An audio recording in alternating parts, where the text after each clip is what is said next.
Hi, everybody. I just want to make a quick video with the answer to depression. Depression, in my experience, is the result of a turbocharging of negative self-talk, of logic chains, the results of which are negative, acting ad nauseum, and allow me to communicate a counterpoint to the negative inner voice, especially when it's on overdrive. And that is, we don't know. We don't know. We don't know what's going to happen. If we don't know what's going to happen, then it's folly to react emotionally to the suppositions of what could happen, even what's likely to happen in our minds. Playing the what's likely to happen game is a fool's game. The better game to play is to do something. When we do something, we affect the world in unknown ways. And that's the move. So I communicate in groups sometimes about men's mental health. And I find that the message that I give is often received as pithy or trite. Work out. Get outside and move. Do something. Maybe it's a straw man to say often that's not well received because I believe that it's the best medicine. But when it is ill received, the answer, the response that you'll get from the depressive person is you don't understand. It's the bottom of a dark well. There's nothing good. There's no light coming in. The propensity for positive emotion is almost null and void, nil, in a depressive state.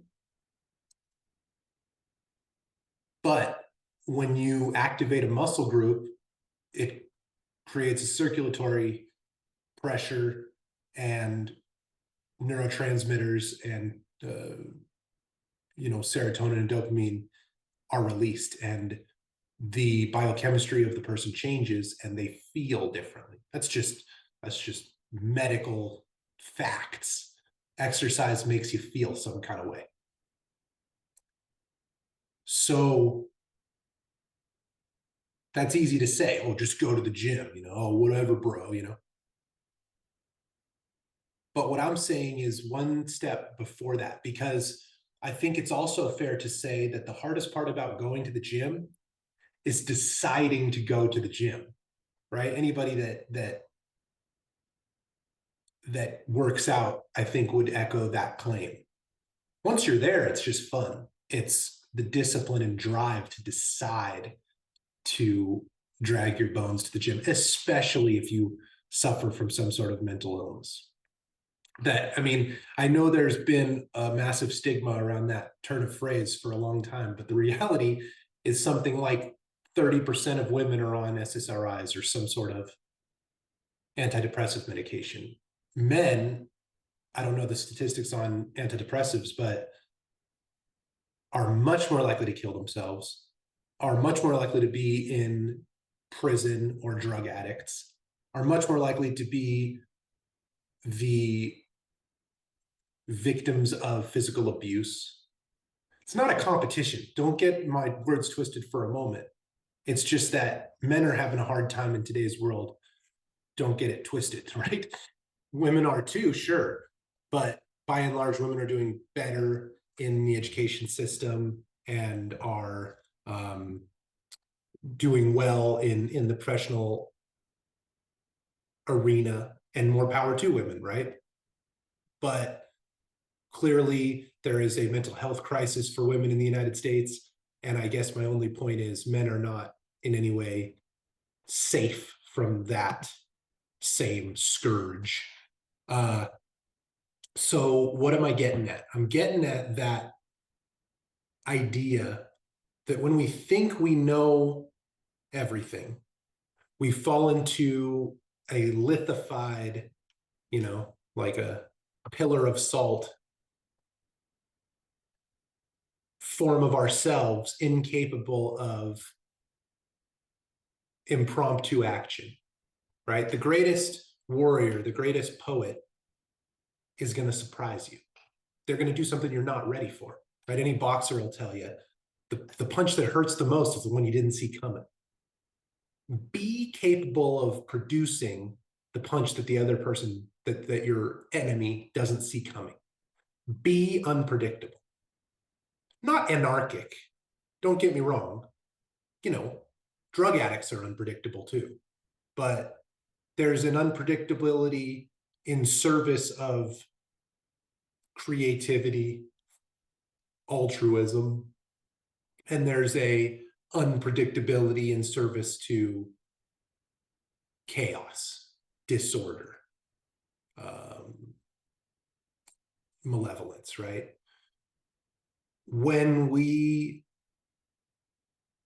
recognize that we don't have all the answers, when the self recognizes that the self doesn't have all the answers, it's faced with an interesting supposition that the very idea of the self is not superordinate to the biological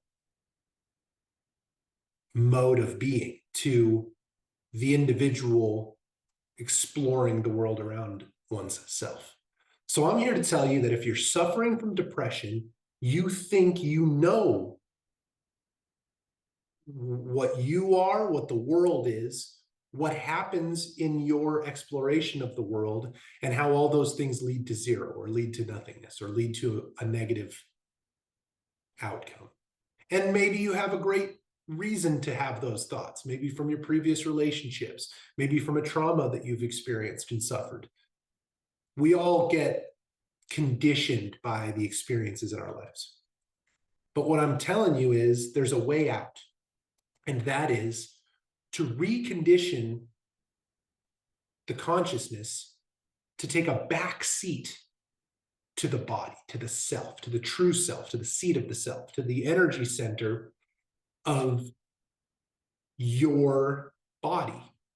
And how do you do that? You go move, you do something physical, you engage your exploratory process.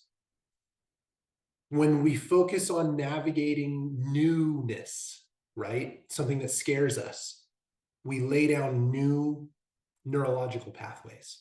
New neurological pathways are the answer to the circumstance when the self is transiting ruts, neurological pathways over and over and over and over that are based in trauma response or based in a negative worldview.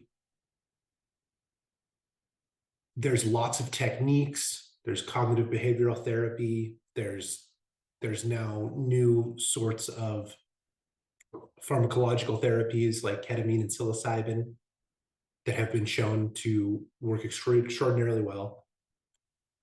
Anything to open the mind to new paths of thinking and reasoning is the way to undo the circular thinking commensurate and characteristic of the depressive.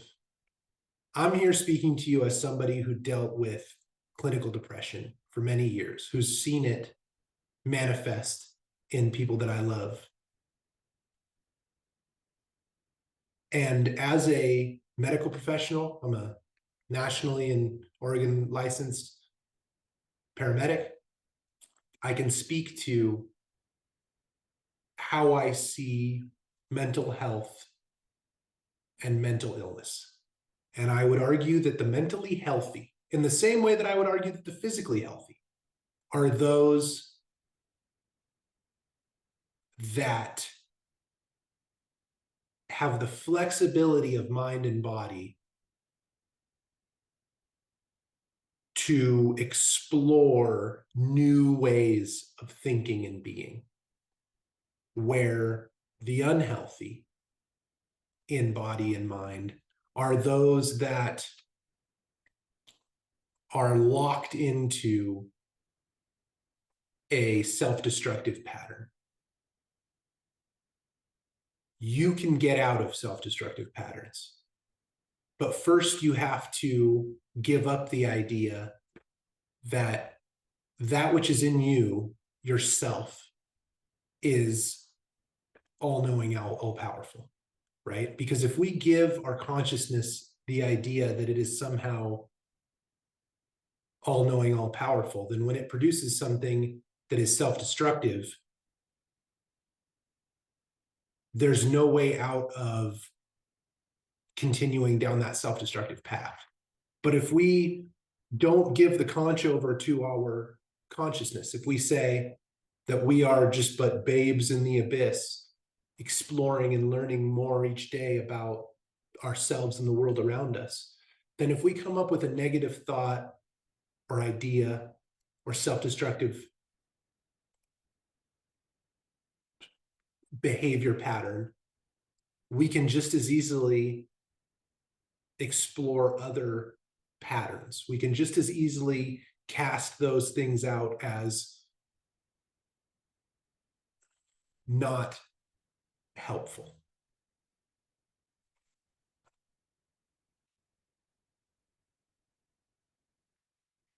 Anyway, I'm kind of just pontificating, and I hope you appreciate the thoughts. I'm going to keep making videos, and as you can see, I'm more of an abstract thinker than a linear one-to-one thinker. And so for me, confining my channel to a style in terms of the thumbnails and mode of content is difficult for me. I more enjoy kind of free form.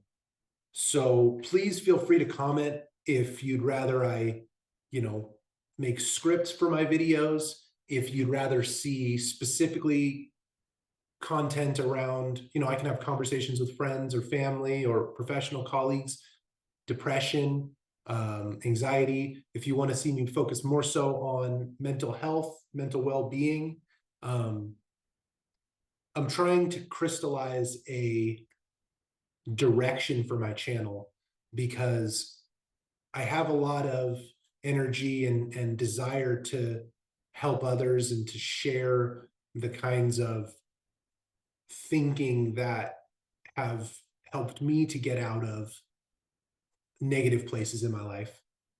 And I feel like there's something there of value for young men in particular. So interested in your thoughts. Thank you so much for watching. I always feel somehow guilty that my ramblings are so abstract, but I don't have the answers. I merely have a set of experiences that I can speak to. And so when I try to formulate my ideas or formulate my speaking points, they often go in a lot of different directions. So I hope that doesn't bother you, and I appreciate you watching.